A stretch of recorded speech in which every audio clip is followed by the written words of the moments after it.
परछाई बिल्कुल ही नॉर्मल थी और किसी को भी उसको देखना बहुत ही ज्यादा मुश्किल हो रहा था, लेकिन नितिन अपनी आई ऑफ इनसाइट का एक्टिवेट करते हुए उस परछाई को देख पा रहा था। और फिर उसको देखते ही नितिन की आंखें सिकुड़ गई। मैंने इसको कहीं पर देखा है, लेकिन इससे पहले नितिन उसके बारे में कुछ सोच पाता, अचानक से स्काई लीफ किंग ने भी बोलना शुरू कर दिया।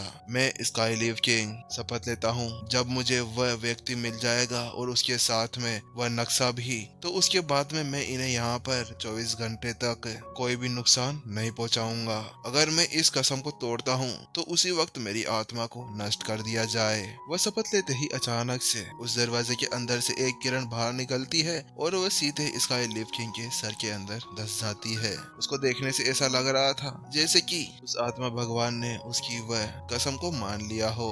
ऐसा होते ही अब वह अचानक से दरवाजा वहां से गायब हो जाता है। उसके बाद में स्काई लीफ किंग नितिन की तरफ पलटता है और उससे कहता है, ठीक है, अब मैंने कसम ले ली है तो जल्दी करो, अब मुझे वह आदमी और वह नक्शा दे दो। स्काई लीफ किंग की बात सुनने के बाद में नितिन वह आदमी और वह नक्शा बाहर निकालने वाला था कि अचानक से आदर्श बोल पड़ा। वह अभी टेलीपैथी के द्वारा नितिन से बात कर रहा था। प्रिंसिपल नितिन, एक मिनट रुकिए, आपको कुछ गड़बड़ नहीं लग रही? यह हमारे इस तरह के अनुरोध को इतनी जल्दी कैसे स्वीकार कर सकता है? मुझे तो इसके अंदर कोई ना कोई गड़बड़ लगती है। आदर्श की बात सुनने के बाद में नितिन ने भी अपना सिर हिला दिया। उसके बाद में नितिन ने हेड आदर्श से कहा, लेकिन हेड आदर्श, हमारे पास में और कोई दूसरा चारा नहीं है, हमें अभी प्रिंसिपल शेखर को भी बचाना है। लेकिन आपको पता है ना, हमारे पास में एक ट्रम्प कार्ड भी है। अगर एक बार हमें थोड़ा वो समय मिल जाता है तो उसके बाद में हमारे पास में वह दिव्य संत बनने का एक मौका भी रह जाता है।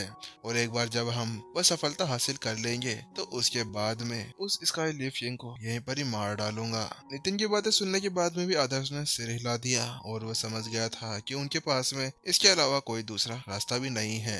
नितिन को इस तरह से रुकते हुए देख स्काई लीफ किंग ने कहा, चलो जल्दी करो, मेरी अभी सब्र की परीक्षा मत लो। स्काई लीफ किंग को इस तरह से उतावला होते हुए देख नितिन ने अपना सिर हिला दिया और उसके बाद में उसने अपनी स्टोरी रिंग के अंदर से अपने क्लोन को बाहर निकाल लिया। इस समय क्लोन ने अपने आप को पूरी तरह से ठीक कर लिया था, और क्योंकि उसी क्लोन ने उनको इस तरह की स्थिति के अंदर डाला था तो नितिन चाहता था कि अब इस स्थिति को संभाले, क्योंकि नितिन जानता था कि नितिन का क्लोन एक 9 हर्ट लोटस से बना हुआ था, इसीलिए वह एक दिव्य चीज होने के बाद में उसको मारना बहुत ही ज्यादा मुश्किल था। इसके अलावा नितिन ने पहले ही क्लोन को बोल दिया था कि तुम अपना रूप बदल के बाहर आना, तो उसने पहले ही मोहन का रूप ले लिया था।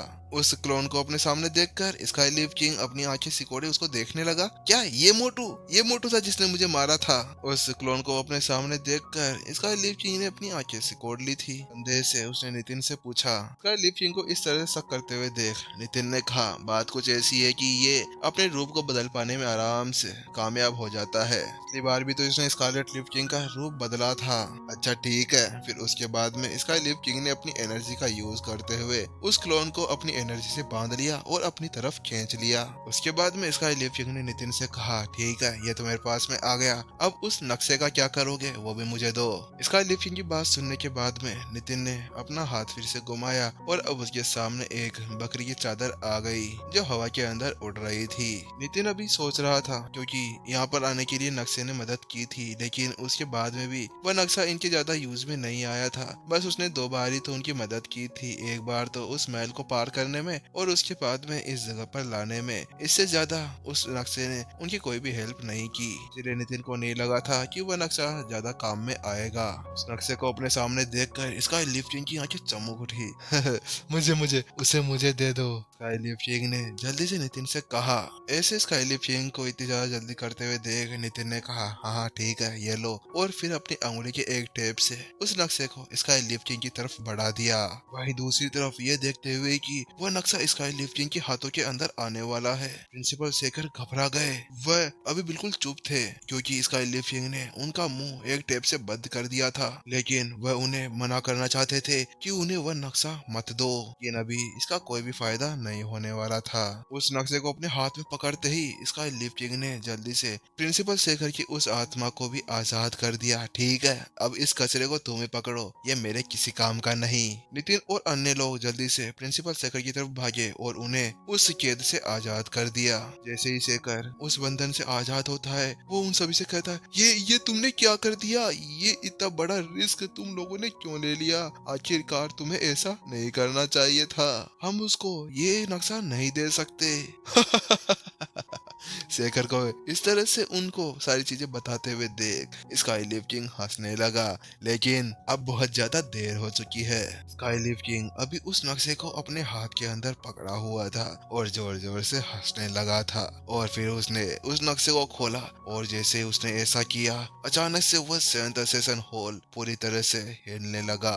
वह कंपन इतना ज्यादा था जिसके कारण उसकी पूरी शॉक वेव्स अभी फराज महल की तरफ भी जा रही थी। देखने से ऐसा लग रहा था कि किसी भी पल जमीन को फाड़ते हुए एक शक्ति बाहर निकल आएगी। वह ऑरा इतना ज्यादा खतरनाक था कि उनको अब बहुत ज्यादा डर लगने लगा था, क्योंकि पहले से ही स्काईलिफ किंग इतना ज्यादा खतरनाक था और अब ऊपर से ये और शक्तिशाली ऑरा। अचानक से नितिन को कुछ महसूस होता है। उसे महसूस होता है कि ये जो ऑरा अभी बाहर निकल रहा था, ये ऑरा बिल्कुल उस अंडरग्राउंड गैलरी के अंदर बनी हुई सील की तरह ही था।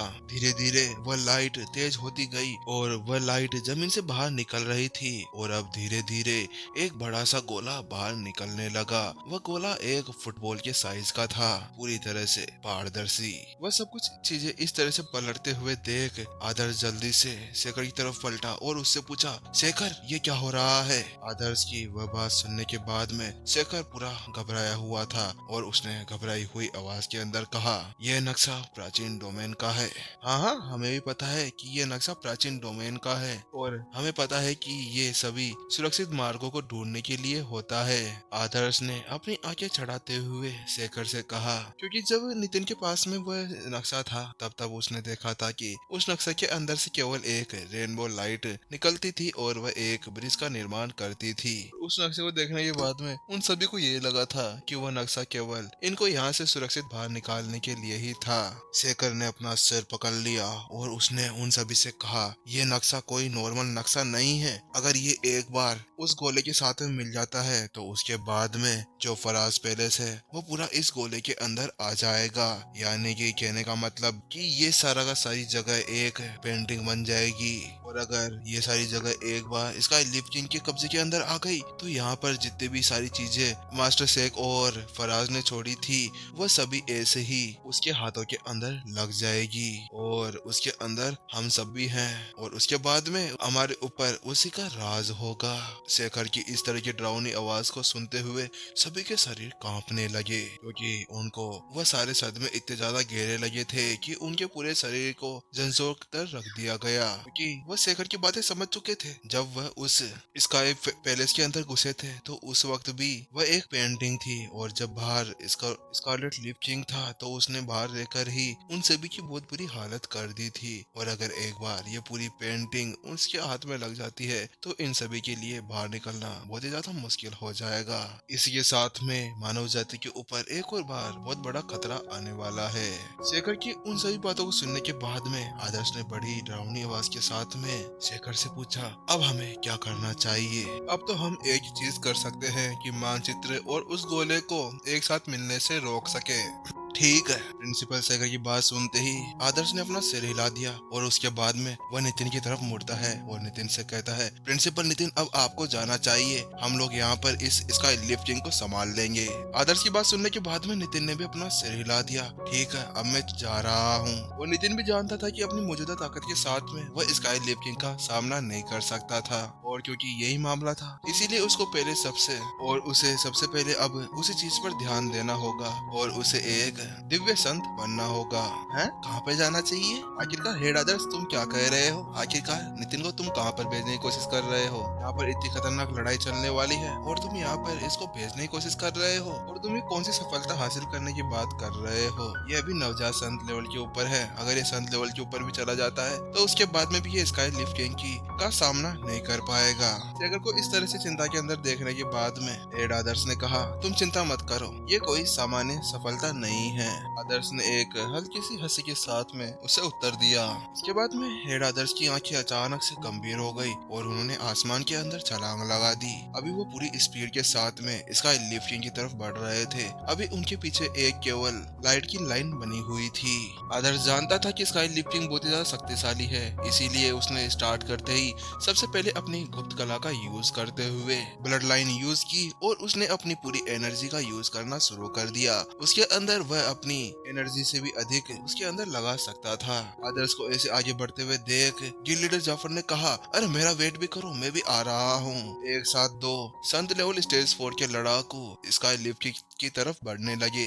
स्काई लिफ्ट किंग की वह आत्मा अभी एक ही थप्पड़ के साथ में उन दोनों को काबू करने में कामयाब हो जाती, लेकिन इस बार वह उस नक्शे और उस गोले को दोनों को एक साथ मिलाने के लिए अपनी शक्ति को अलग अलग करे हुए था और इसी वजह से उसकी शक्ति पहले से बहुत कमजोर हो गई थी। और इस वक्त क्या कहा जा सकता है कि अभी हेड आदर्श, गिल्ड लीडर जाफर और स्काई लिफ्ट किंग तीनों की ताकत आसपास के अंदर ही थी और इसीलिए उन दोनों को स्काई लिफ्ट किंग के सामने खड़ा होने का मौका मिल रहा था। उन दोनों को वहां पर देखने के बाद में प्रिंसिपल शेखर बड़ी चिंता के अंदर फंस गए। अरे आखिरकार ये किस सफलता की बात कर रहे हैं, कोई मुझे समझाएगा? अरे मैं भी तुम्हारी टीम के अंदर हूँ, आखिरकार तुमसे सीनियर ही हूँ। लेकिन ऐसा कुछ समय सोचने के बाद में अचानक से उसका संदेह धीरे धीरे दूर होने लगा कि जल्द ही नितिन अब संत एसेसन प्लेटफॉर्म की तरफ बढ़ने लगा था और वहाँ पर नितिन को देखते ही शेखर की आंखें चौड़ी चौड़ी रह गई, क्योंकि संत एसेसन प्लेटफॉर्म के चारों तरफ एक सील बनी हुई थी जिसके अंदर हर कोई नहीं जा सकता था। और जब नितिन उसके अंदर घुसा था